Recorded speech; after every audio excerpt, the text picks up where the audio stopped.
Dans la vie, il y a des tempêtes, il y a des naufrages, mais on peut faire des naufrages des espaces de guérison en fait. Bonjour, bienvenue sur le podcast Le vent d'un nouveau monde. Je vous emmène à la rencontre de personnes dont le parcours ou ce qu'elles offrent au monde m'inspire ou m'aide à avancer.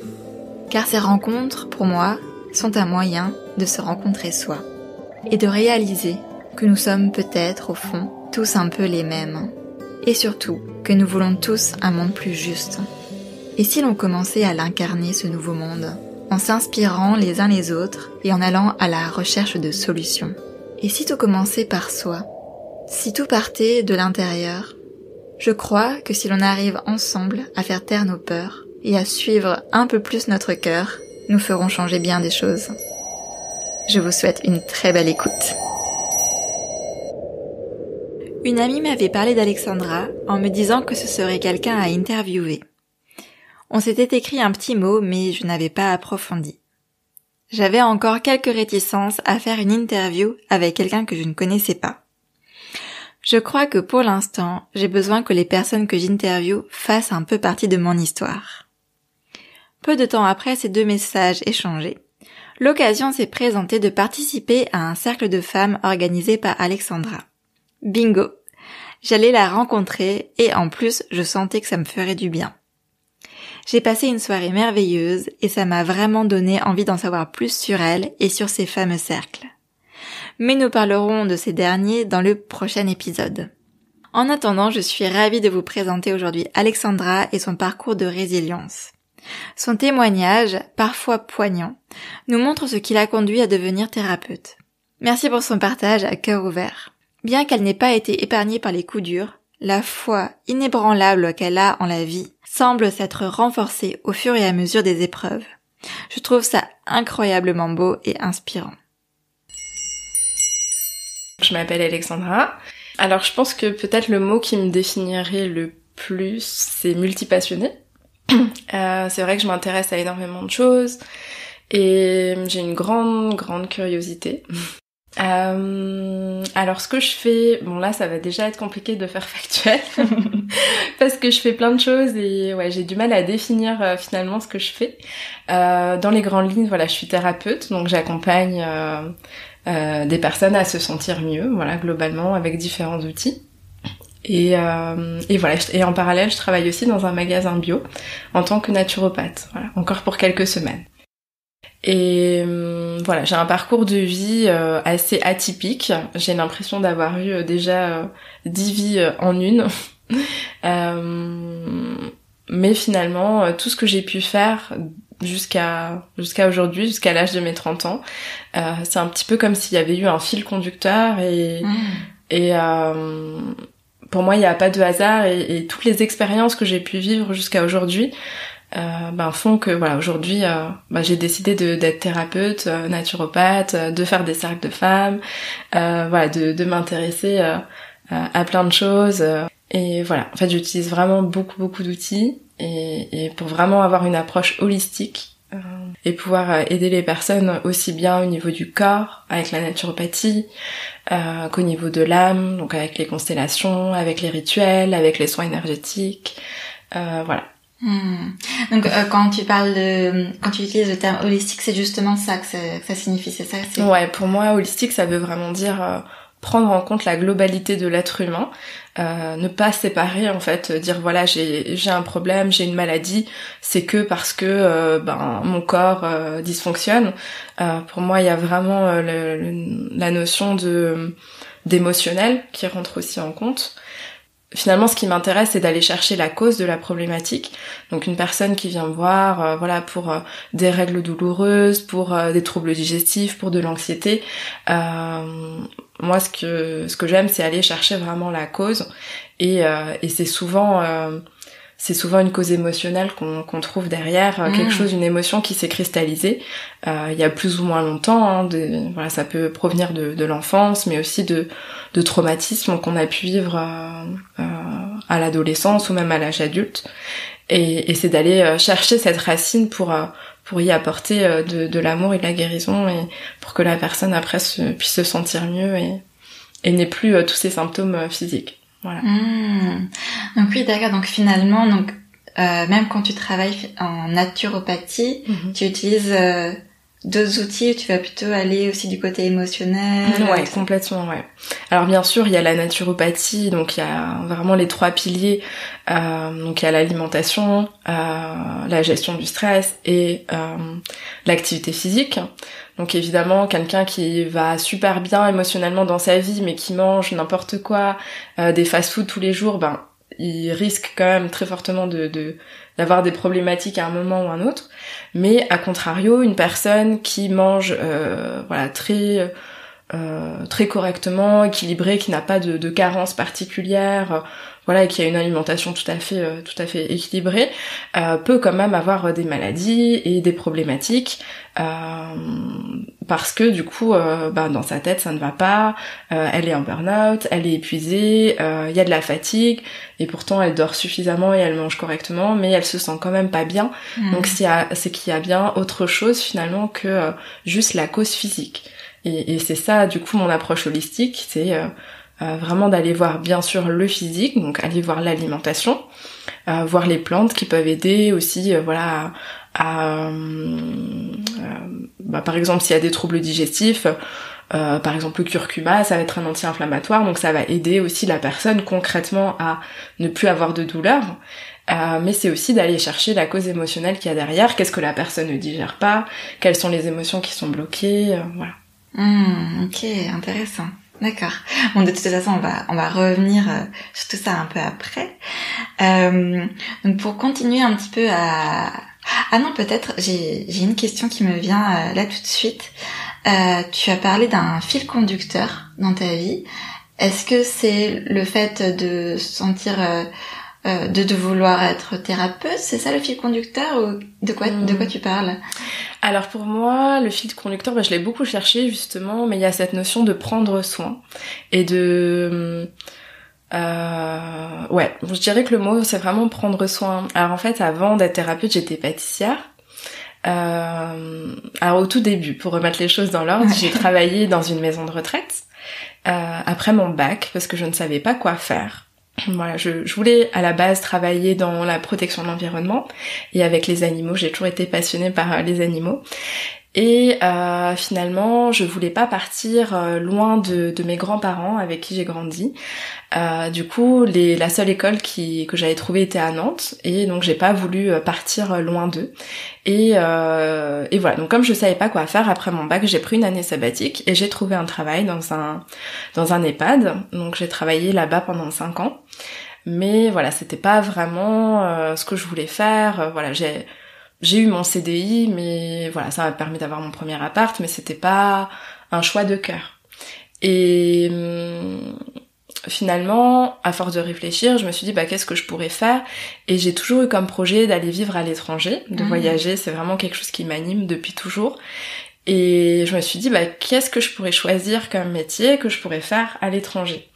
Et c'est vrai que j'ai toujours adoré manger depuis toujours. Je suis très gourmande et surtout j'adore découvrir. J'adore découvrir des nouvelles saveurs, des nouveaux plats de différentes cultures. Et je me suis dit je pourrais faire peut-être quelque chose dans la cuisine. Et mon projet initial, c'était de faire un food truck pour pouvoir justement bouger avec.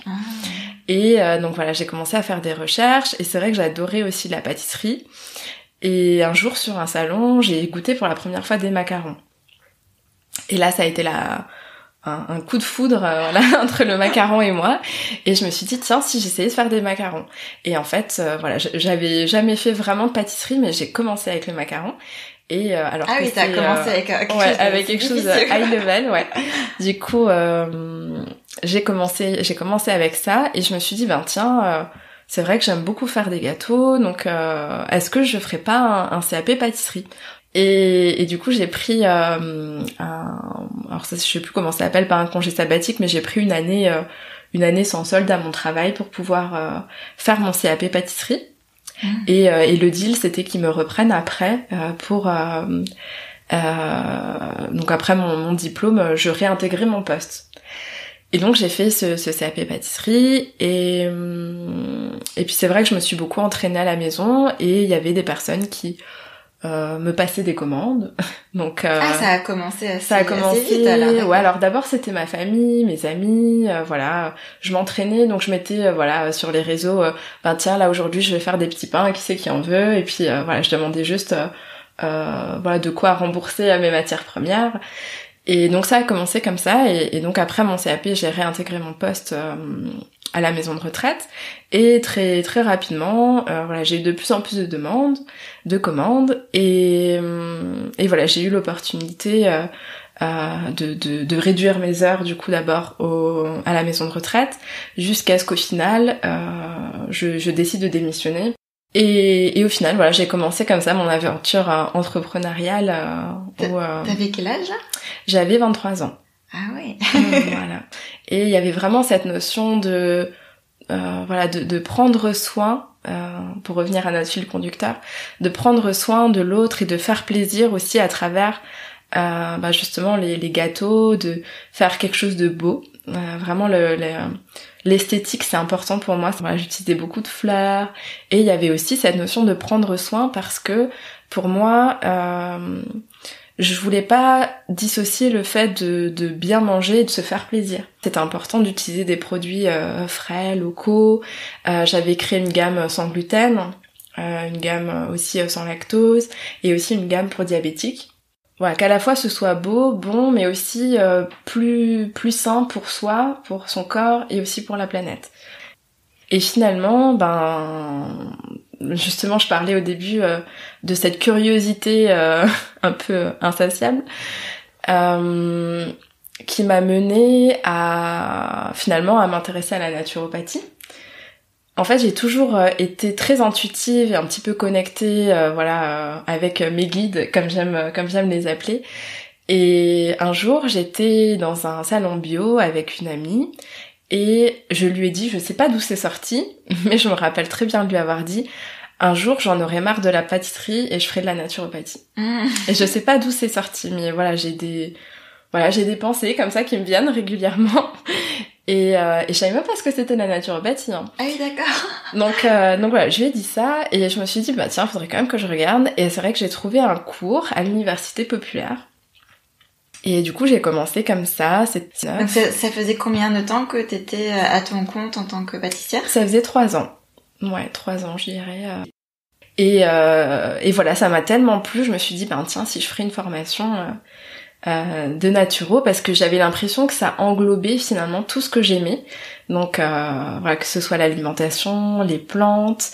Dans la naturo, il y a aussi toute la partie énergétique finalement, où voilà, il y a aussi le reiki, l'impact par exemple des couleurs aussi sur l'émotionnel. Ah bon, ça fait partie de la formation ça fait partie, ouais. Ah d'accord. Il y a 10 domaines en fait finalement dans la naturopathie. Donc comme je disais avant, il y a les 3 piliers, l'alimentation, la gestion du stress et l'activité physique et tout ce qui est respiration, mais il y a plein d'autres choses, justement l'aromathérapie, la phytothérapie, le reiki, voilà, il y a vraiment plein de choses, les fleurs de Bach, c'est vraiment très très riche. Et il y avait justement pour moi cette approche justement holistique qui me permettait de rassembler un petit peu tout ce que j'aimais. Et voilà, au fur et à mesure, j'en ai eu... Alors, c'est pas que j'en ai eu marre de la pâtisserie, mais j'avais l'impression d'avoir fait le tour. Que j'ai décidé d'arrêter la pâtisserie parce que il y avait plus de joie et de plaisir, et pour moi c'est très important de ressentir la joie dans ce que je fais. Et c'est vrai que le confinement ça a un peu précipité aussi ma remise en question. Ouais. Mais justement, je voulais te demander aussi en termes de remise en question, est-ce que le fait de faire de la naturopathie, il n'y a pas eu aussi à un moment, je sais pas, dans ta tête une difficulté peut-être à faire des gâteaux sucrés, etc. Parce que même si tu essayais de faire des gâteaux plutôt sains, j'imagine qu'il y avait peut-être aussi une contradiction qui se crée, ou peut-être même pas d'ailleurs. Alors, pas tant que ça, parce que pour moi, alors je suis pas le type de naturo à être restrictif, pas du tout, à dire qu'il faut pas manger de sucre, pas manger ci, pas manger ça. Moi, les personnes qui viennent me voir, elles entendront jamais ça de ma part. Au contraire, je pense qu'une alimentation, s'il y a pas de plaisir, voilà, déjà on va pas sécréter suffisamment d'enzymes digestives. Enfin voilà, la digestion passe aussi par la notion de plaisir. Et ah, c'est intéressant, je savais pas ça. Et ouais, okay. Donc ouais, pour moi il y a vraiment cette notion de c'est pas en étant dans la restriction qu'on peut être aligné et en bonne santé, que ce soit physique ou mentale. Alors bien sûr, tout est une question d'équilibre, encore une fois. Je dis pas que voilà, il faut forcément manger des gâteaux tous les jours, mais voilà, c'est toujours cette notion d'équilibre à avoir et voilà, manger un gâteau de temps en temps, si vraiment on le mange en conscience, par plaisir, en mettant vraiment de la conscience dans ce qu'on fait, dans ce qu'on mange, y a pas de raison que ça vous fasse du mal, quoi. Et donc pour revenir à ton fil conducteur du prendre soin, donc c'est vrai que j'imagine que en tout cas dans la naturopathie, là t'étais en plein dedans. Ouais, complètement. Et donc là ça continue. Donc c'est vrai que c'est là où peut-être t'en as pris conscience aussi que. Ouais, vraiment avec ces cours à l'université populaire, ça a commencé vraiment avec ça. Et puis donc je me suis formée. Et donc en parallèle, donc mon activité de pâtisserie qui déclinait, et en 2021 j'ai décidé de vraiment arrêter la pâtisserie. Et j'étais encore en formation, vu que ma formation s'est terminée en 2022. Et pendant quelques mois, je me suis vraiment concentrée sur ma formation, sur mon mémoire. Et en parallèle de ça, au mois de mars 2021, j'ai commencé les cercles de femmes.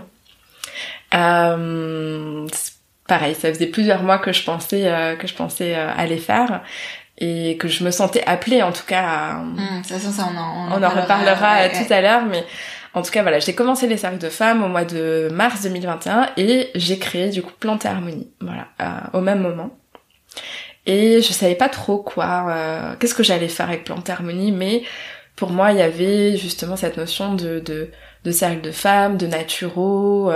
À la base c'était vraiment ça. Et finalement, ça s'est un petit peu transformé au fil du temps. Donc j'ai eu mon diplôme en février 2022. Et s'en est suivi un petit peu... comment dire ça, je me suis retrouvée perdue, en fait, à la fin de mon diplôme. Et je me suis dit, et maintenant, qu'est-ce que je fais ?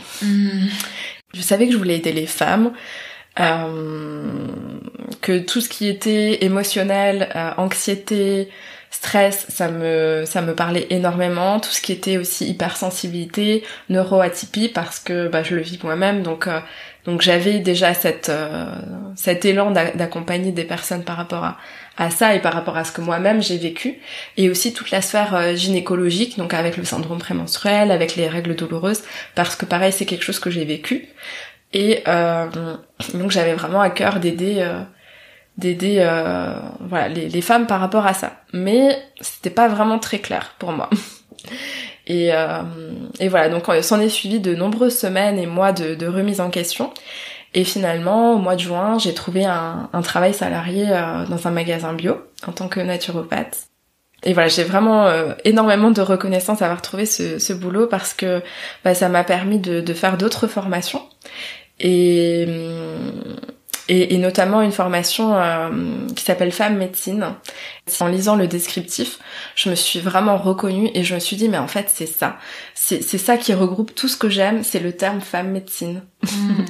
Et pour la première fois de ma vie, je me suis dit, mais en fait oui, j'ai plein de médecines différentes, mais finalement le fil conducteur il est là, il est dans l'accompagnement à l'autre, à retrouver... d'accompagner les femmes à retrouver leur pouvoir personnel, à finalement retrouver leur essence, à retrouver qui elles sont, parce que voilà, dans notre société on se perd de vue et on est toujours guidé à l'extérieur, et moi j'ai envie d'accompagner les gens à revenir à l'intérieur d'eux, à revenir dans leur corps, voilà, à revenir à ce qui est important pour eux, et apprendre à se découvrir et à se connaître, parce que c'est quelque chose sur mon chemin qui m'a énormément aidée, cette notion de découverte de soi, de connaissance de soi. Ok, merci. Et donc j'aimerais bien qu'on retourne en arrière à la période de l'enfance. Donc j'aimerais savoir ce que tu aimais faire quand tu étais petite. Est-ce qu'il y avait déjà par exemple la cuisine ou la nourriture qui était présente, les plantes peut-être, voilà, qu'est-ce que tu aimais faire quand tu étais enfant? Disons que j'étais une enfant très réservée. Voilà, j'ai eu une enfance très compliquée, atypique, dans le sens où voilà, j'ai pas eu une enfance comme tout le monde. C'est vrai qu'on disait de moi quand j'étais enfant que j'étais déjà très mature pour mon âge. Je crois que j'ai des rapports d'assistante sociale qui disent ça alors que j'avais 3 ans. Ah oui, d'accord. Donc voilà, j'allais même pas à peine à l'école que déjà on me disait que j'étais très mature. C'est vrai que j'ai dû grandir trop vite. Et j'ai très peu de souvenirs de mon enfance. D'accord. Donc ça va être compliqué pour moi de te parler de comment j'étais. De ce que je me souviens, c'est que j'étais une élève une enfant réservée et une élève assez j'ai toujours eu des bonnes notes, donc j'étais assez bonne élève, voilà. Mais en tout cas, une enfant très réservée. Par rapport à la cuisine, alors j'ai toujours aimé manger, comme je disais, ça oui. Maintenant, ouais, ma grand-mère me faisait quand même pas mal de gâteaux. Voilà, j'ai un souvenir de gâteaux aux fraises, et puis finalement mon gâteau emblématique c'était le fraisier, donc je pense que voilà, il y a pas eu de hasard par rapport à ça. Mais je me souviens de ces gâteaux aux fraises que j'aimais beaucoup. Et mais ouais, voilà, autrement j'ai pas tellement de souvenirs de mon enfance. Et est-ce que tu te souviens s'il y avait parfois si tu as eu quelques rêves qui te sont passés par l'esprit? Ça peut être des rêves liés à des métiers, mais ça peut être complètement autre chose. Ouais. Alors le tout premier métier que j'ai voulu faire, c'était avocate. Donc là pareil, je pense qu'il n'y avait pas de hasard parce que j'avais envie de protéger, de défendre les gens. Et en fait, mon prénom en grec signifie celle qui protège l'homme de l'ennemi. Après, je voulais être psychologue. Et finalement, ouais, ça m'a passé. Puis après, il y avait cette volonté d'aider les animaux. Voilà, j'ai toujours été très proche aussi des animaux et j'ai eu une période militante quand j'étais plus jeune. Donc j'étais au lycée, donc j'avais 15-16 ans. Et j'ai eu vraiment une période militante pour le droit des animaux, donc j'étais dans des manifs, toujours dans cette notion de secourir, de protéger. Il y avait aussi de protéger la planète, protéger les animaux. Je me suis foutue en sous-vêtements dans une fausse barquette de viande, place Kléber, avec du faux sang.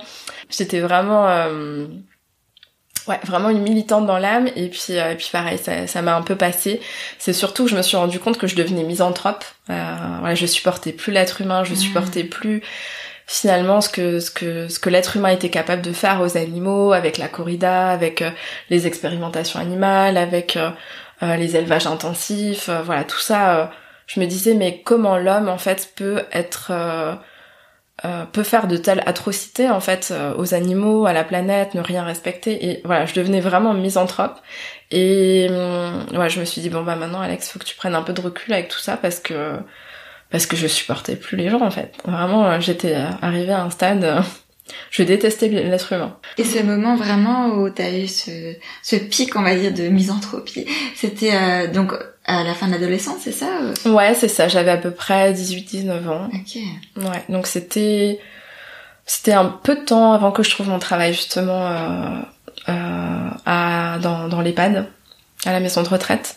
Je dirais que j'ai arrêté justement d'être militante à peu près au même moment quand j'ai commencé mon boulot en maison de retraite. Ok. Je me suis un peu assagie entre guillemets. Voilà. D'accord. Donc voilà, pour revenir à quand tu étais plus petite, est-ce que tu veux un petit peu nous en parler justement, de ce qui s'est passé justement dans ton enfance, dans les grandes lignes, pour qu'on comprenne. Voilà. Ouais. Si tu le sens, ça que j'imagine que pour tes choix personnels et professionnels que ça a eu des impacts, donc. Ouais, ça a eu beaucoup d'impact effectivement. Alors dans les grandes lignes, moi j'ai été élevée par mes grands-parents. Mon père quand je suis née, mon papa était déjà très âgé, il avait 63 ans. Et ma maman en avait 38 à l'époque quand je suis née. Et c'est vrai qu'il y a toujours eu un problème d'alcool en fait dans ma famille, donc mon papa était alcoolique, ma maman aussi.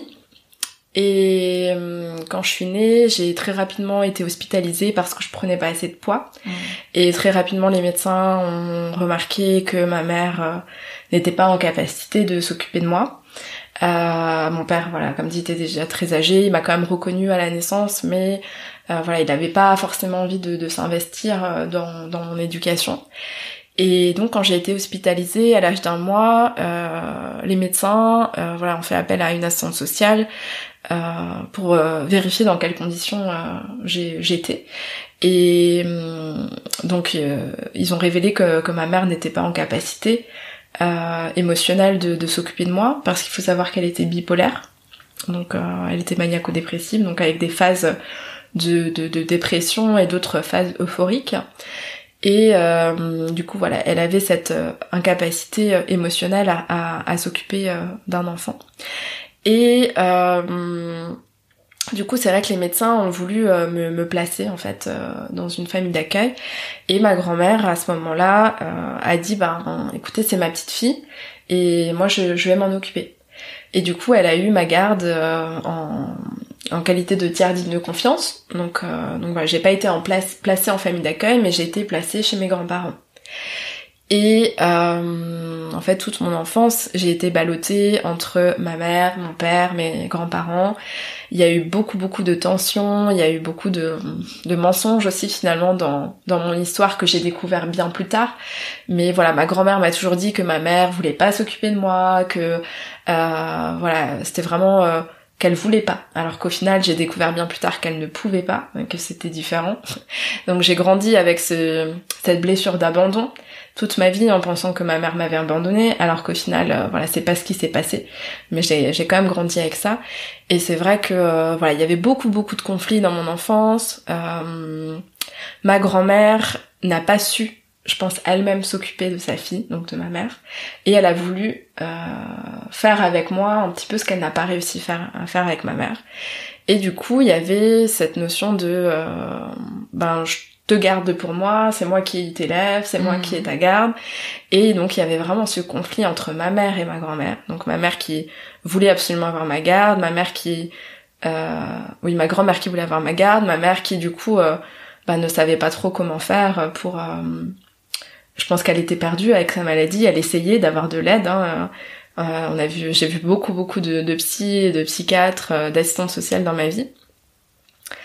Et donc voilà, il y avait vraiment ces conflits. J'ai été confiée à ma mère pendant quelques mois. Il y a beaucoup de choses qui se sont passées à ce moment-là, dont notamment une agression sexuelle que j'ai vécue à l'âge de 4 ans. Donc peut-être qu'on en reparlera plus tard, mais en tout cas il y a eu ce premier trauma donc voilà, quand j'avais 4 ans.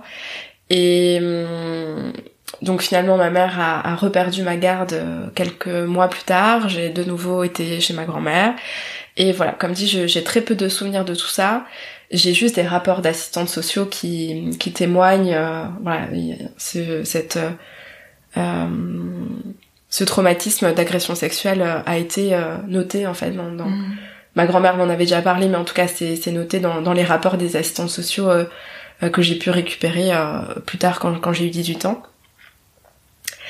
Et du coup voilà, il y a eu vraiment ce ballottage, je sais pas si ça se dit ce mot, mais j'étais ballottée entre voilà les juges, ma mère, ma grand-mère, mon père qui essayait un coup de se mettre en alliance avec ma grand-mère pour que ma mère perde ma garde, un coup en alliance avec ma mère pour que ma grand-mère perde ma garde.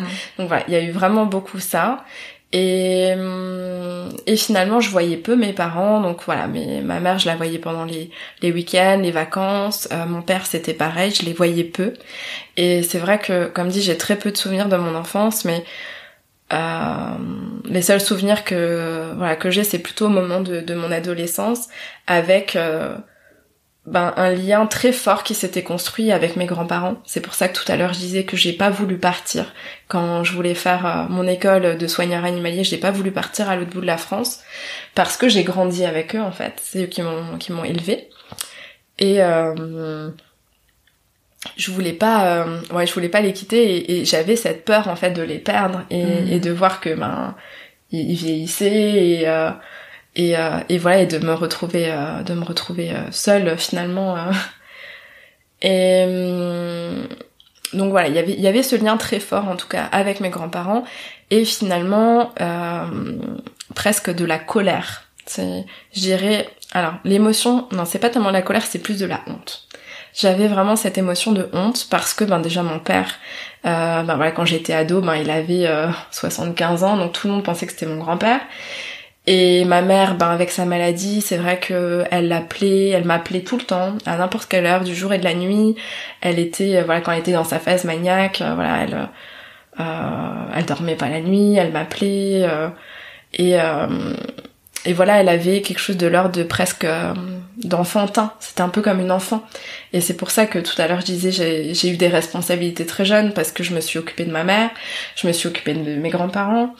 Et ouais, il y avait quelque chose d'enfantin et j'avais l'impression que les rôles s'étaient inversés, que c'était moi en fait qui devais m'occuper de ma mère, quoi.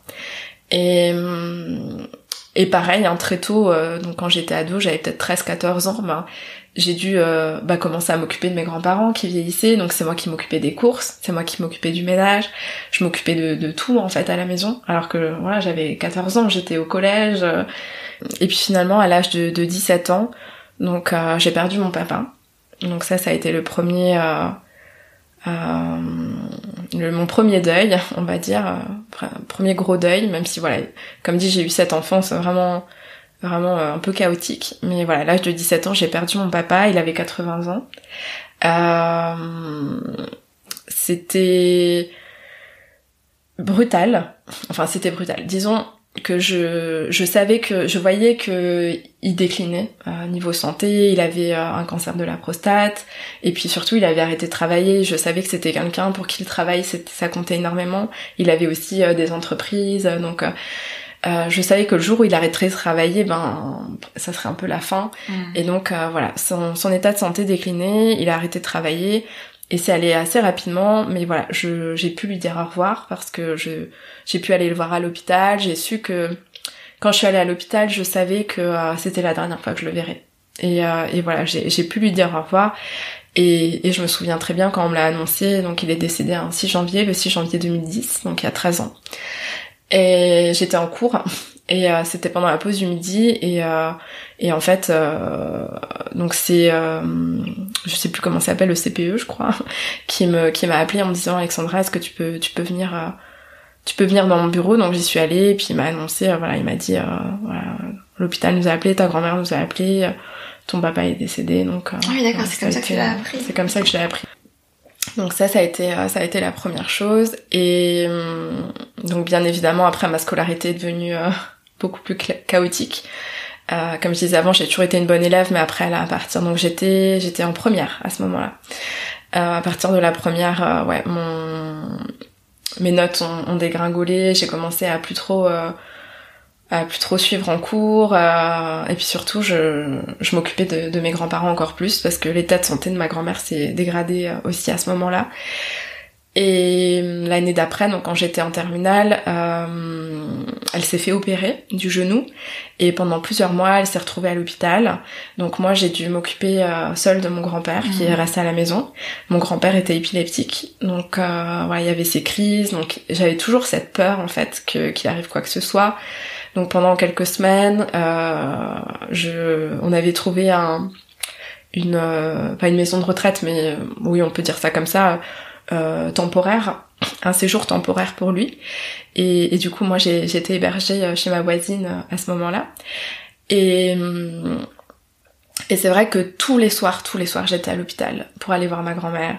Je pense que j'ai dû faire tous les hôpitaux de Strasbourg dans ma vie entre tous les problèmes médicaux de ma grand-mère et de mon grand-père. Et voilà, donc j'ai passé ma scolarité de première et de terminale à aller finalement à l'hôpital, à m'occuper de mon grand-père, à tant bien que mal essayer de réviser pour passer mon bac. Et voilà, donc finalement j'ai quand même réussi à obtenir mon bac, même si la première chose que j'ai fait au moment des résultats, c'était de regarder sur la liste du rattrapage. Et quand j'ai pas vu mon nom dessus, je me suis dit, je l'ai pas. Et en fait, finalement, j'étais sur la liste de ceux qui l'avaient. Donc ça a été vraiment la bonne surprise. Mais merci ma bonne étoile. Donc voilà, ça a été vraiment très très dur cette période-là pour moi. parce que j'avais très peur de perdre ma grand-mère et mon grand-père et voilà, du coup après mon bac, comme dit, j'ai trouvé ce travail en EHPAD. Et à l'âge de 20 ans, j'ai perdu ma maman. Donc ça a été le deuxième choc, le deuxième gros deuil. Là par contre, ça a été beaucoup plus brutal parce qu'elle est décédée d'une crise cardiaque. Et voilà, ça a été quelque chose de terrible pour moi parce que j'ai pas pu lui dire au revoir. Autant mon papa, je savais que, comme dit, c'était la dernière fois que je le voyais, j'ai pu lui dire au revoir, mais ma mère, on m'a appelé un 1er avril. Donc en plus la date était vraiment un peu symbolique parce que c'était le 1er avril, c'est le jour où on fête les poissons d'avril, c'est la fête des fous. Et ma mère qu'on a pris pour folle en fait pendant tellement d'années. Alors bien sûr il y avait ce diagnostic de bipolarité, mais après maintenant avec le recul et avec tout ce que j'ai pu découvrir par la suite, je sais que ma mère c'était quelqu'un de très connecté et je pense qu'elle avait une grande sensibilité qui était incomprise, que les gens ne la comprenaient pas, et c'est peut-être aussi ce qui l'a menée à finalement tomber dans l'alcool et la folie. Donc bref, tout ça pour dire que donc elle est décédée un 1er avril et quand on me l'a annoncé, j'ai cru vraiment que c'était une blague. Je me suis dit mais non, c'est pas possible quoi. Et voilà, moi à ce moment-là, ça a été vraiment le choc parce que j'ai pu avoir des paroles très dures en fait quand j'étais enfant et ado envers elle. En lui disant que c'est pas ma mère, que j'ai honte. Pareil pour mon père d'ailleurs. C'est des choses que quand je parlais de honte tout à l'heure, c'était vraiment ce sentiment-là et voilà, je lui disais mais pourquoi t'es comme ça et pourquoi je peux pas avoir des parents normaux, etc. Et je sais que je lui ai fait beaucoup de peine et voilà, j'ai vraiment à ce moment-là, il y avait une culpabilité énorme en moi de pas lui avoir dit des choses aussi dures, de pas lui avoir dit que je l'aimais, que c'était ma mère, etc. Donc ouais, j'ai vraiment grandi avec ces peurs-là, c'est cette culpabilité. Ouais, c'est vraiment le bon terme. Et finalement, pour revenir à ta question de départ de finalement ces expériences qui ont fait de moi la personne que je suis aujourd'hui, c'est vrai que dans mon chemin de vie et dans ce que j'ai envie d'apporter aussi aux autres, c'est de montrer que dans la vie il y a des tempêtes, il y a des naufrages, mais qu'on peut s'en sortir. Et il y a beaucoup d'émotions là en disant ça, mais parce que c'est vraiment mon message et je sais que je suis là pour ça en fait. Et que mon message c'est vraiment que les tempêtes se traversent et que on peut faire des naufrages, des espaces de guérison en fait, vraiment. Et je sais que si j'ai vécu tout ça, c'est pas pour rien. Et des fois ça choque les personnes quand je dis ça, mais je pense que si j'avais une baguette magique, je sais pas si je changerais quoi que ce soit. Parce que la personne que je suis aujourd'hui, alors peut-être que ce que je changerais, ça serait de dire à ma mère à quel point je l'aime. Mais voilà, je sais qu'aujourd'hui, de là où elle est, elle le sait et voilà, je pense que elle est fière de la personne que je suis devenue. Mais il y a vraiment toute cette part de mort et de renaissance en fait dans mon parcours, toutes ces fois où j'ai vécu des petites morts symboliques et où finalement j'ai survécu. Ouais, il y a vraiment cette notion de je suis une survivante et c'est ça qui fait partie de mon message aujourd'hui. Et d'ailleurs pour la petite anecdote du côté de mon papa, on a un blason dans ma famille et en fait sur ce blason il y a un phénix. Et du coup voilà, pour moi c'est vraiment mon animal emblématique, c'est vraiment le phénix et cette notion de mort et de renaissance et de renaître de ses cendres en fait. Qu'est-ce qui t'a aidé, tu penses, à finalement un petit peu peut-être garder la foi ou à poursuivre avec tout ce qui t'est arrivé? Et est-ce que tu as grandi avec un lien aux religions, à la spiritualité ou pas du tout? Alors mes grands-parents étaient très croyants, donc c'est vrai que quand j'étais petite, j'allais à l'église, je chantais, voilà, des chants religieux, etc. Après, quand j'ai grandi, voilà, je me suis un peu éloignée de ce côté religieux, croyance en un Dieu unique, voilà. Mais par contre, c'est vrai que j'ai toujours eu la foi en quelque chose de plus grand. Voilà, moi je crois vraiment qu'il y a quelque chose de plus grand qui nous dépasse, alors peu importe comment on l'appelle, Dieu, l'univers, la vie, la source. Voilà, moi je dis souvent l'univers, mais et je pense que c'est justement cette foi qui m'a aidée et aussi me rendre compte que quand on a conscience de ça et qu'on est connecté à ça, la vie elle nous veut pas du mal. La vie elle est pas contre nous et malgré voilà tous les épreuves que j'ai pu vivre, ouais, ce qui m'a aidée c'est d'essayer alors pas forcément comprendre le sens parce que voilà dans des choses graves on peut pas toujours trouver une raison à tout, mais en tout cas de se dire que si j'ai vécu ça, c'est pour une bonne raison.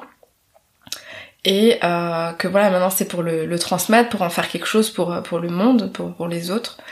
Et c'est aussi voilà, j'ai gardé cette foi que ouais, la vie n'est pas contre moi et qu'elle mettra toujours sur mon chemin ce dont j'ai besoin, les bonnes personnes. On m'a souvent dit t'as de la chance. Je l'ai souvent entendu.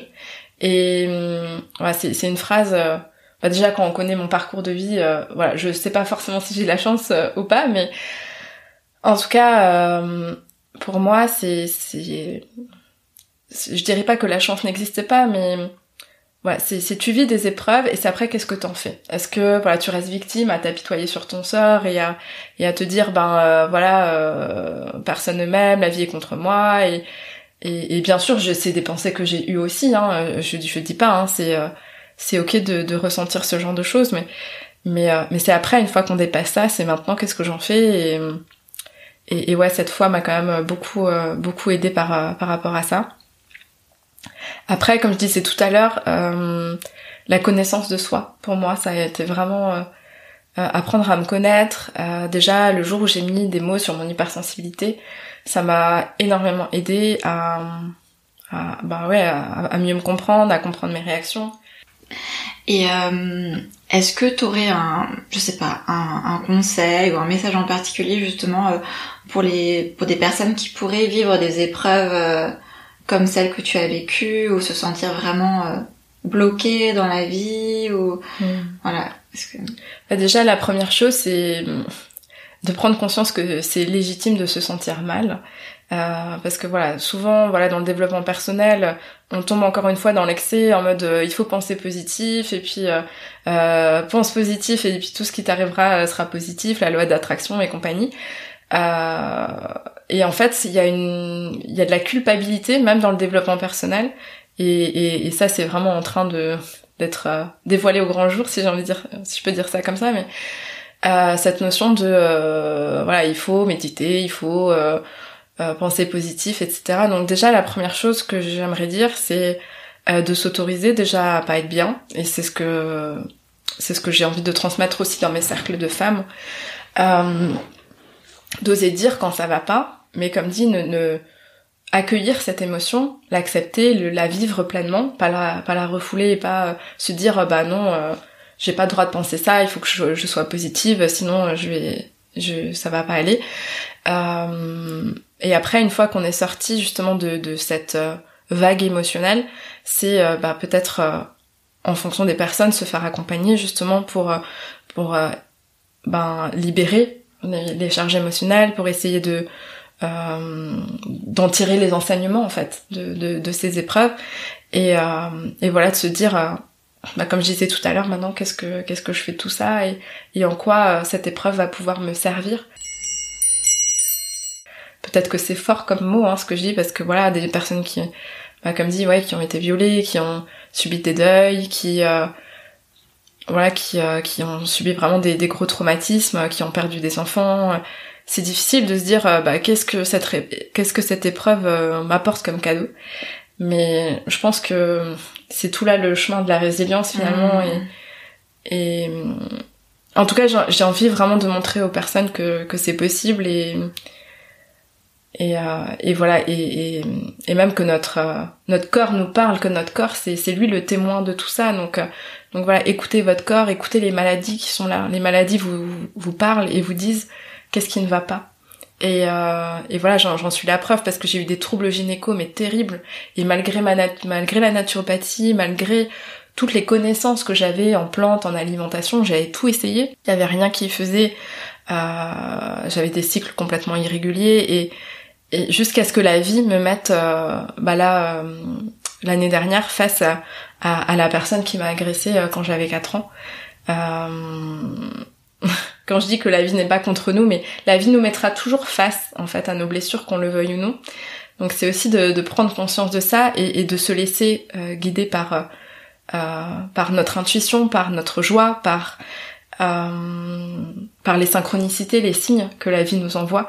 Parce que pour peu qu'on soit à l'écoute, on a des signes tous les jours, c'est juste qu'on les voit pas. Et du coup, vraiment être à l'écoute de ces signes. Et pour la petite histoire, quand j'ai commencé ce travail au magasin bio, tout de suite j'ai été malade, j'ai eu des douleurs gynécologiques atroces et je comprenais pas pourquoi. Et je me suis dit, est-ce que c'est à cause de ce boulot? Est-ce que mon corps est en train de me dire que j'ai pas fait le bon choix? Et finalement, ça a duré, donc j'ai commencé au mois de juin, ça a duré jusqu'au mois d'août. Et au mois d'août, après un soin énergétique, donc comme je disais tout à l'heure, je suis très intuitive et je capte des messages de mes guides, des anges, peu importe comment on les appelle. Et à ce moment-là, j'ai entendu un message, c'est un peu mon canal, moi, la clairaudience, je capte des messages avec ce canal-là. Et la claire connaissance aussi, c'est-à-dire que je sais des choses, je sais pas comment je sais, comme tout à l'heure quand je disais je sais qu'il faut que je fasse de la naturopathie, je sais pas pourquoi mais je le sais. Et du coup en fait donc j'ai entendu comme message ce jour-là, faut que tu regardes le dossier de ton enfance, il y a des infos que t'as ratées. Et donc j'ai ressorti le fameux dossier de mon enfance avec les rapports des assistants sociaux. Et j'ai trouvé une lettre de mon père qui disait que j'ai subi cette agression, mais qui souhaitait pas porter plainte et qu'il allait mener l'enquête de son côté. Et il y avait l'adresse en fait de cet homme. Et comme quoi il était marchand de tapis, machin. Et du coup j'ai commencé à faire des recherches. J'avais jamais eu l'idée de chercher sur Google si ce magasin de tapis était encore ouvert. Et donc j'ai commencé à faire des recherches et là mon conjoint m'a aidée. Et moi je tremblais de la tête aux pieds, j'étais incapable parce que j'ai retrouvé sa trace du coup. Et donc c'est lui qui m'a aidée et il a retrouvé son nom, prénom, sa date de naissance, tout collé et il a trouvé son profil LinkedIn. Et en fait sur son profil, j'ai vu qu'il travaillait juste en face du magasin bio. Mais vraiment la boutique en face. Et là, ça a été le choc. Je me suis dit, mais comment c'est possible que mon agresseur, ça s'est passé il y a 25 ans. En fait, quand ça s'est passé, j'avais 4 ans. Là, aujourd'hui, il a 54 ans. À l'époque, il avait 29 ans. Et moi, j'ai découvert tout ça quelques jours après mon anniversaire, après mes 29 ans. Donc, c'est comme s'il y avait un espèce de cycle, en fait, qui s'était terminé. Et voilà, il y a eu plein de choses. J'ai fait un rituel de récupération d'âme le jour de mes 29 ans et je pense que c'est suite à ça en fait que tout ça s'est révélé au grand jour. Mais tout ça pour dire que la vie nous met toujours finalement face à nos blessures et voilà, quand j'ai découvert ça, je me suis dit mais c'est pas possible, quelle est la probabilité pour que 25 ans après, je trouve un travail juste en face de là où travaille mon agresseur en fait. C'est quoi cette histoire de fou? Et voilà, du coup, c'est ce qui m'a permis de mettre en lumière tout ça. Et après, je me suis fait accompagner. Pareil, s'en est suivi de longues semaines, longs mois, vraiment presque au fond du trou. Je me suis dit, mais c'est quoi ce bordel, quoi? Et du coup, voilà, j'ai fait plusieurs choses, des soins chamaniques. Et moi, ce qui m'a vraiment aidée, ça a été les constellations familiales. Ça a été vraiment ça. Et pour la petite anecdote, avant le mois de septembre, donc ma constellation familiale, j'avais des cycles complètement irréguliers, hein, comme je disais tout à l'heure, des cycles de 40 jours, 50 jours, 60 jours, 80 jours. Et j'ai fait ma constellation au mois de septembre, et depuis le mois de septembre, j'ai des cycles entre 31 et 34 jours. Donc, ils se sont régulés. Donc, voilà, pour moi, ça a été vraiment un outil qui m'a permis de justement, comme je disais tout à l'heure, cette notion de corps qui vous envoie des messages. Bah là, on aurait très bien pu dire c'est un déséquilibre hormonal, voilà, ça aurait pu être plein de raisons, et pourtant j'avais tout essayé, hein, comme dit toutes les plantes, tout ce que je pouvais savoir en naturo, il y avait rien qui y faisait. Et j'ai eu besoin de faire une constellation familiale et de rendre mon fardeau en fait à mon agresseur pour que finalement ça se rééquilibre. Donc c'est pour ça que je disais c'est important de prendre en compte vraiment cette approche holistique, parce que il y a pas que le corps, il y a aussi nos traumas qu'on a vécu et notre corps nous parle, c'est nos maladies, c'est le langage de notre corps en fait, pour nous dire qu'il y a quelque chose qui va pas et qu'on n'est pas aligné, voilà, qu'il y a des choses à conscientiser. Donc mais c'est vrai que cette histoire c'est incroyable en fait, et c'est vrai que c'est j'imagine que ça t'a pris du temps aussi, mais il y a un côté sur le coup on peut être en colère contre la vie d'une certaine manière, de se dire mais pourquoi me faire ça finalement? Tu parlais de victimisation, etc. Mais c'est vrai que quand c'est un cas aussi grave, aussi lourd, c'est difficile de pas être en colère contre tout ça. Mais j'imagine que maintenant, avec plusieurs mois de recul, que tu le vois aussi comme un cadeau, parce que je pense que t'as pu comme tu dis, t'as pu t'en libérer. Je sais pas si tu sens que tu t'as pu t'en libérer complètement ou pas, mais ouais, tout à fait. Je pense que j'en suis pas encore totalement libérée, parce que voilà, il y a quand même un gros travail qui a été fait, et pourtant voilà, je sens que peut-être un jour faudra quand même que j'aille le voir. Là, j'en ai pas encore trouvé alors je sais pas si c'est la force, parce que mais bon, en tout cas, j'ai pas encore senti que c'était le moment pour moi d'y aller. Voilà, je suis encore dans mon cheminement de reconstruction par rapport à tout ça. Donc voilà, c'est un chemin qui est long, qui est pas facile. Et effectivement, comme tu dis, il peut y avoir la colère. Et comme je disais tout à l'heure, c'est important de pas la cacher, cette colère, de pas vouloir la mettre sous le tapis en disant non, c'est pas bien que voilà je ressente ça. Je suis la première à avoir ressenti la colère de l'injustice. Alors moi, la colère, c'est pas une émotion que je ressens facilement. Moi, je tombe vite dans la tristesse. Donc moi, c'était surtout la tristesse, du désarroi, de l'injustice même aussi. Et effectivement, voilà, j'ai vécu ces moments-là. Je me suis autorisée à pleurer, à crier, à hurler, à extérioriser en fait toute cette injustice et cette tristesse. Et maintenant, effectivement, il y a plusieurs mois qui sont passés. J'essaye. Alors, c'est pas facile, hein, mais en tout cas, ma curiosité m'a poussée aussi à m'intéresser à ce qui peut pousser en fait des gens à faire des telles atrocités. Et presque, alors je dis pas que j'en suis arrivée totalement, hein, loin de là, mais j'essaye d'avoir un regard empathique sur voilà ce que cette personne-là a vécu, et j'ai cette conscience maintenant, peut-être voilà, de par mon passé, comme dit, je pense qu'on ne naît pas mauvais, on a des expériences de vie, on a notre éducation qui fait que certaines personnes ne savent pas faire autrement, et peut-être que cette personne voilà, dans son enfance, elle a peut-être aussi subi des agressions sexuelles, et peut-être que c'est son modèle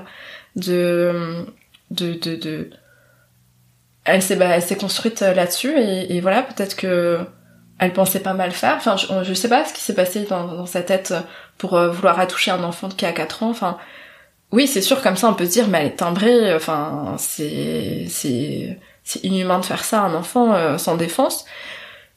Et en même temps, je me dis voilà, si ça se trouve cette personne avait ses propres blessures, avait ses propres traumas, et n'a pas su faire autrement, et peut-être que c'était sa façon à elle de se sentir vivante, et voilà. Donc j'essaye tant bien que mal d'apporter un regard différent sur la situation, et sans oublier, et sans voilà, dire ça s'est pas passé, ou alors c'est pas grave, hein, pas du tout, hein, c'est grave ce qui s'est passé, mais c'est de se dire ok, c'est grave, par contre si je décide de nourrir la rancœur et la colère, c'est moi en fait que je suis en train de détruire. Et pas la personne, parce que lui, voilà, peut-être qu'il a oublié, il a peut-être même sa famille maintenant, il a peut-être des enfants, j'en sais rien, mais voilà, cette colère, cette tristesse, c'est moi qui je suis en train de me faire du mal à moi. Et du coup, je pense que c'est vraiment peut-être l'ultime phase de la guérison, c'est d'arriver à ce pardon inconditionnel envers soi, mais aussi envers l'autre. Pas pour dire que ça s'est jamais passé et comme dit que c'est pas grave, mais juste pour dire, ok, ça s'est passé, c'est horrible ce que tu m'as fait, t'avais pas le droit, j'étais qu'une enfant. Mais par contre, moi aujourd'hui, je veux pardonner parce que j'ai plus envie de vivre en fait avec ce brasier ardent dans les mains en fait. Je veux me libérer de ça en fait. Donc ouais, c'est en tout cas ce que j'essaie de conscientiser actuellement et voilà, comme dit, encore une fois, je suis convaincue que ça va me servir sur mon chemin et que voilà, il y a en fait, je pense que ce qu'on a vécu, vu qu'on l'a vécu, on est capable de comprendre aussi ce que les personnes vivent. C'est ça finalement la meilleure des connaissances. C'est pas ce qu'on peut apprendre dans les livres ou dans des formations, c'est la vie en fait. C'est la vie notre meilleur professeur. Je nous laisse méditer sur ces derniers mots, mais également sur cette phrase qu'elle a prononcée. Merci ma bonne étoile. On pourrait se dire que ce n'est pas adapté à une vie avec tant de difficultés. Et pourtant. Et si, comme Alexandra, nous aussi nous changions notre regard sur nos épreuves? Et si les maladies étaient des cadeaux pour nous montrer où porter notre regard? Et si nos, entre guillemets, malheurs étaient là pour nous aider à ouvrir notre cœur? Ce sont des questionnements que j'ai et qui me poursuivent à chaque épisode. En tout cas, le témoignage d'Alexandra nous invite à voir tout ce que la vie nous offre et à regarder les signes envoyés pour nous encourager, nous aider à avancer et nous chuchoter vers où aller. Peut-être que vous n'y croyez pas, mais n'est-ce pas plus joli de voir la vie ainsi? Nous retrouverons Alexandra dans le prochain épisode qui sera consacré au cercle de femmes. À bientôt! Alors, on le crée ce nouveau monde? Si vous avez apprécié cet épisode, n'hésitez pas à en parler, à vous abonner, à mettre des étoiles sur les plateformes d'écoute de podcast et à me laisser des commentaires. D'autres pourront ainsi le découvrir à leur tour et c'est comme ça que vous m'aiderez le plus. Et puis, c'est aussi une manière de mettre votre pierre à l'édification de ce nouveau monde.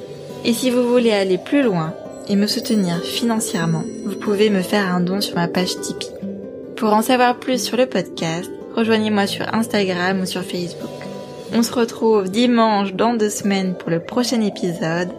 Et en attendant, n'hésitez pas à danser avec le vent du changement.